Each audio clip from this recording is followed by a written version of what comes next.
हरियाणा से बड़ी खबर सामने आई है, जहां हरियाणा के जाने माने किसान नेता सुरेश कोत के खिलाफ हरियाणा सरकार ने बड़ी कार्रवाई कर दी है। हांसी जिले की नारनौंद सीआईए स्टाफ ने किसान नेता सुरेश कोत को भारतीय नागरिक सुरक्षा संहिता की धारा 172(1) के तहत नोटिस जारी किया है। पुलिस ने चेतावनी दी है कि यदि उन्होंने अपनी गतिविधियों में सुधार नहीं लाया तो उनके खिलाफ कड़ी कार्रवाई की जाएगी। पुलिस के अनुसार विश्वसनीय गुप्त सूत्रों से सूचना मिली है कि सुरेश कोत दबंगई जैसी आपराधिक गतिविधियों में संलिप्त है। इससे क्षेत्र में शांति व्यवस्था भंग होने की आशंका है। ऐसे आधार पर कारखाना थाना क्षेत्र के अंतर्गत यह नोटिस जारी किया गया है। नोटिस में स्पष्ट किया गया है कि यह अंतिम चेतावनी है। यदि अवैध गतिविधियों जारी रहेगी तो सुरेश कोत के खिलाफ संबंधित धाराओं में मुकदमा दर्ज किया जाएगा।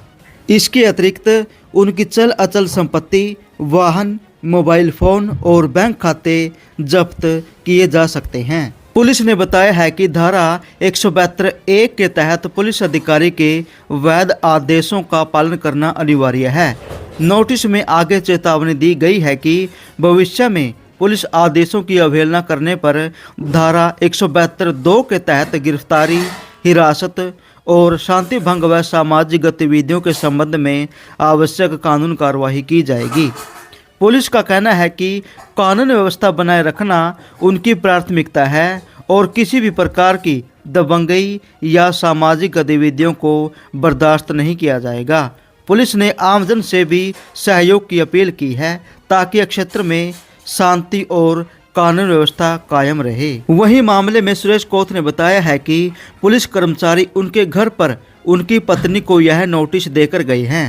कोत ने आरोप लगाया है कि उन्हें बेवजह परेशान किया जा रहा है। उन्होंने कहा है कि इस प्रकार के नोटिस से डरकर लोगों के लिए न्याय की लड़ाई लड़ने से पीछे नहीं हटेंगे। कोत के अनुसार सरकार गरीब, मजदूर और किसान की आवाज़ को दबाना चाहती है। उन्होंने दावा किया है कि वे कोई गलत काम नहीं कर रहे हैं और लोग न्याय के लिए उन्हें बुलाते हैं, इसीलिए वे आखिरी सांस तक लोगों की आवाज़ बनकर लड़ते रहेंगे। आदरणीय किसान साथियों, मेरे हाथ में आप एक नोटिस देख रहे होंगे। आज संक्रांत का दिन है। सबसे पहले तो मैं पूरे हरियाणा प्रदेश के किसानों को संक्रांत की बधाई दूं। मेरे को सरकार ने एक बधाई पत्र भेजा भाई। देखो ये नोटिस है, आज संक्रांत के दिन नोटिस भेजा है। इसमें लिख रखा है कि आप दबंगई करते हो, या तो आप दबंगई से बाज आ जाओ, वरना आपकी चल अचल संपत्ति, मोटरसाइकिल, गाड़ी, मोबाइल सब जब्त कर लिया जाएगा। आपके ऊपर 172 का 1 BNS के तहत कार्रवाई की जाएगी। अभी तो कोई मीटिंग हम ले रहे नहीं, अभी को आंदोलन में हम नहीं। आंदोलन में जावा तब तो ये नोटिस से कहीं जा रहे हो तब तो ये नोटिस फिर भी समझ में आओगे, चलो आंदोलन की वजह से आ गया होगा। मुकदमा बनता भी समझ में आवा भाई, कोई आंदोलन की वजह से मुकदमा बन गया होगा। ईब घर बैठे नोटिस बेचने लग गए। क्या साबित करना चाहती सरकार? डराना चाहे। मेरे भाई, मेरी हरियाणा सरकार से एक प्रार्थना है, नोटिस खेलने तक कुछ नहीं दे रहे। प्रशासन तक प्रार्थना, कुछ नहीं दे रहे नोटिस खेलने तक। हम किसानों में पहले भी काम करते थे, आज भी करांगे, आगे भी करांगे। तेरा जी का चीज गिरफ्तार कर ले। हम इन झूठी धमकियों से डरने वाले नहीं हैं। धन्यवाद किसान साथी। आज जो गांव जाजवन के अंदर है, एक गरीब किसान के साथ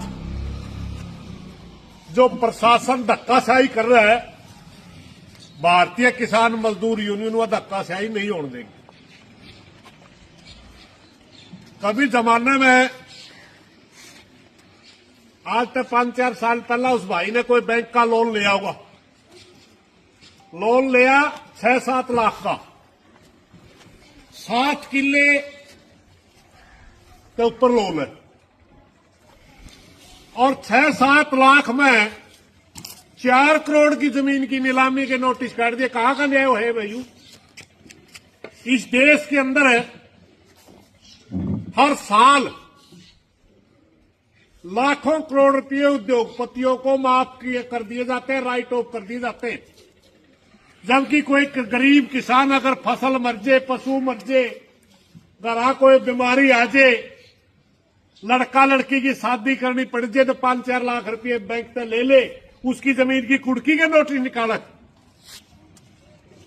ध्यान दे ले सरकार, हम ये कुड़की नहीं होने देंगे। और वह कई दिन से किसान मारे मारे फिर रहे बैंक में, बैंक वालों से प्रार्थना कर रहे हैं कि आप हमारे साथ धक्का ना करो, ज्यादती ना करो। जायज बात, हम बैंक की मानने के लिए तैयार है। अगर किसान जायज बात मानने के लिए तैयार है तो बैंक तानाशाही क्यों कर रहा है? क्या बैंक ये समझता है कि किसान की जमीन की कुड़की करके आप पैसे लोगे? कुड़की हमें उड़ नहीं देंगे। हाँ, किसान के साथ बैंक और किसान मिलकर अगर कोई समझौता करते हैं उससे हमें कोई दिक्कत नहीं। इसलिए हमारी प्रार्थना हमें जींद के प्रशासन से, डीसी साहब से, एसडीएम से और तहसीलदार जींद तक जबरदस्ती ना करें आप किसानों के साथ। ये जबरदस्ती सहन नहीं होगी। बाद में आप कहोगे कि किसान कानून हाथ में लेते हैं, सरकारी कार्य में बाधा डालते हैं। आप ना सरकारी कार्य में बाधा डाल दे, ना कानून हाथ में लें दे। कानून के तहत ही हम ये आवाज उठा रहे कि किसान की जमीन की नीलामी के आदेश क्यों? लाखों करोड़ रुपया के उद्योगपतियों के कर्जे माफ क्यों? इस देश के अंदर 2 कानून नहीं चलेंगे।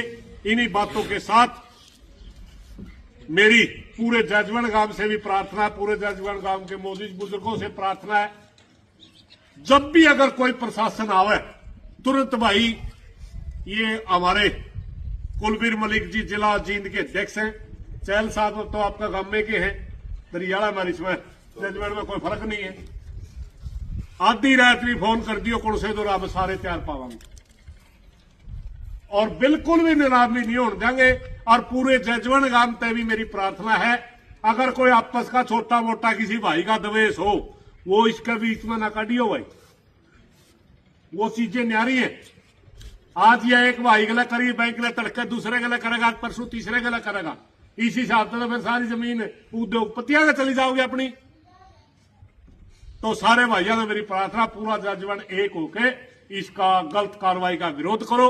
हम आपके साथ देंगे और बिल्कुल भाइयों का गला खड़े पावांगे। धन्यवाद सर। धन्यवाद भाई, सारा काम